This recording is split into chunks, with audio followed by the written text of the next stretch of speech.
Right, any moment now. Here we go. So it's Chris Levitt who paces the field along. The red light goes on. It's a bit of a full start from Jenkins. It goes out. Away we go. A good start from Chris Levitt. On gets away well. He'll try and tuck the inside David Jenkins as they head up towards turn one. Matt Sunfield a good start as well. He looks to the inside of Ricky Collins, and we all going to make it safely through. Yes, we do. Oh, do we? Colin Huntsville is like so. Huntsville goes up and Colin lurches across the track. Good on search.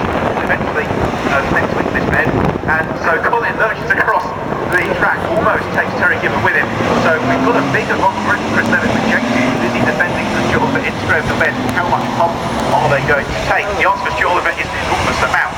Trying to get the front on Jenkins as they head towards 30 for the first time. Yeah, that moment for Colin almost required a windscreen wiper on the side window, didn't it? It was a very, very sideways moment as he hit that.